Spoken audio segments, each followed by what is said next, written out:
Hey guys, today we're going to react to David Gilmour, yes, the David Gilmour from Pink Floyd. And no, I did not, and by the way, I'm like a Pink Floyd maniac because I know every song and stuff like that, but I never actually listened to any David Gilmour solo work, so that's why we're here.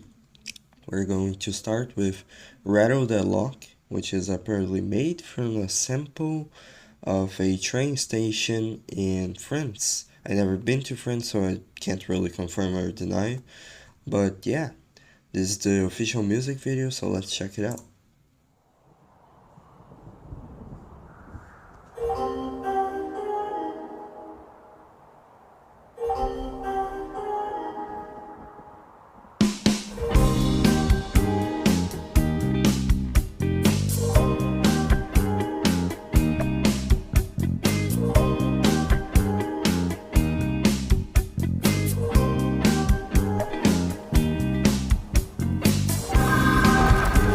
Whatever it takes to break, gotta do it. From the burning lake or the eastern gate, you'll get through it. Rattle that lock and lose those chains. Rattle that lock and lose those chains. Rattle that lock and lose those chains. Rattle that lock. Let's go do it.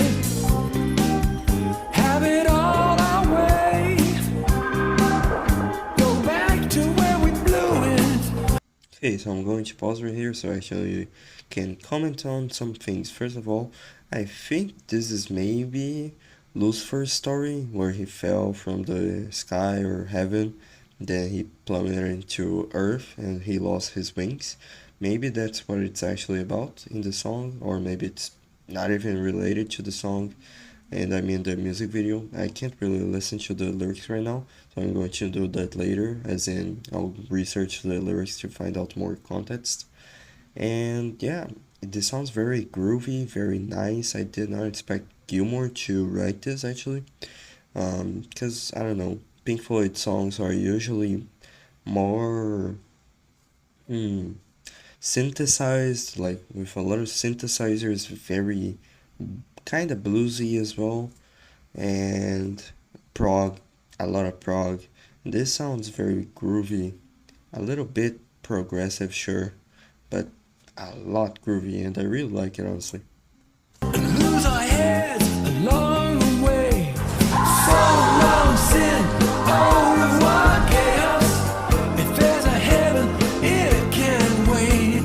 So long sin, au revoir chaos. If there's a heaven.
Okay, so I'm going to pause right here so I can actually comment on the music video and a little bit of the music before we end the video itself.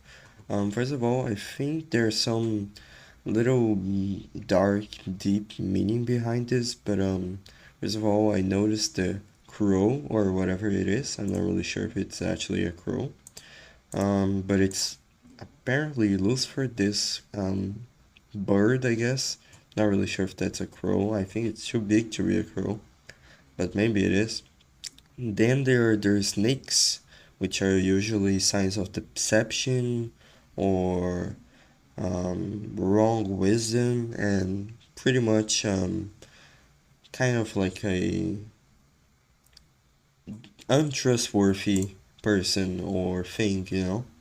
So, and it also represents the devil or Lucifer if you want.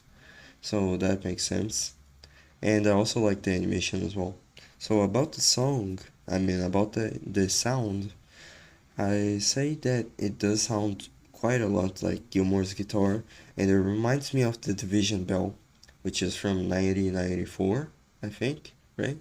And I like the Division Bell. I don't think it's my favorite Pink Floyd album, and I don't think it's the worst actually. I don't think there's a too horrible studio album from Pink Floyd, except maybe the last one, The Endless River, because yeah, I don't really like The Endless River, but there's like one song in there that is really good, which is, I think it's Louder Than Words, right?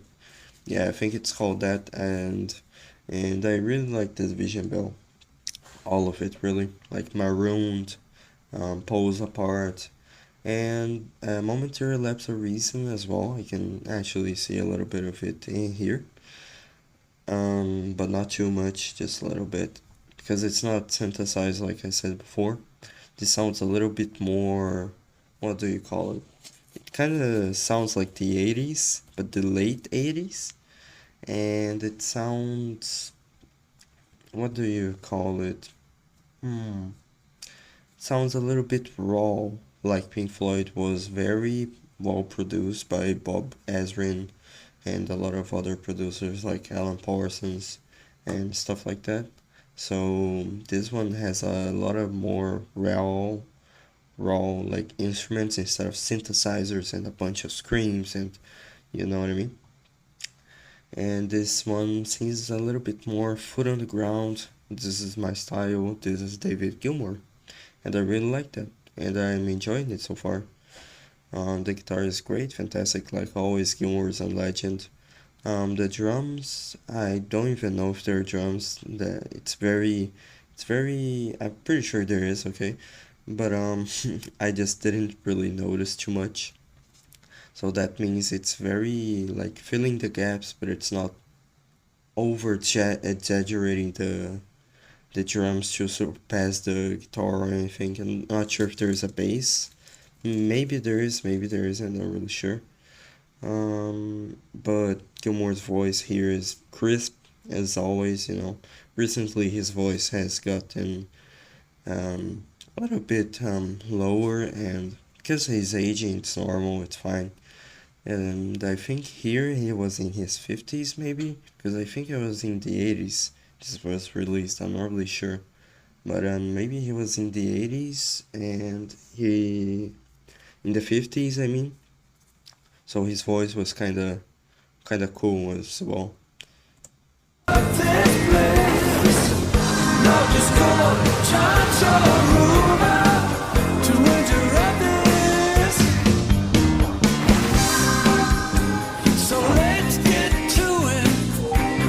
Oh yeah, I forgot to go forward a little bit.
Okay, so I think that's the end of the song.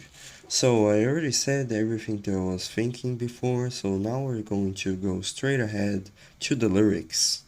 Okay, so I read a little bit of the lyrics and apparently I was right. It is talking about Lucifer indirectly. I don't think it's necessarily about Lucifer, but I think it's about the devil himself, which was locked away in hell by God, and then of the banished, of the fallen angels, not including his daughter, but I guess all of the fallen angels that fell into earth, kind of helped him up, I guess I could say. And sin, which was his daughter, and his son, death, kind of unlocked him from his chains. So that's why it's called Rattle That Lock. And lose those chains. And inspired by John Milton's epic poem Paradise Lost, specifically the beginning in which Satan escapes from hell, which I just said, and the animation kind of hints at that, and it also talks about Adam and Eve and about the apple and the snake, which is the devil, yada yada yada. It has a lot of biblical references, and apparently who wrote this was Sam Paul what Polly Sanson with Gilmour. So that's really cool, and I really like the song. It has a really catchy chorus. Rattle that lock, and apparently it was made with the little, what do you call it, little alert when a train's arriving, I think, at the train station, something like that. So that's really cool. Yeah, that's it. I hope you guys enjoyed this reaction. Please comment down below some songs or other bands you want me to react to, or some theories or interpretations about this song. Subscribe, leave a like, do whatever. Bye bye.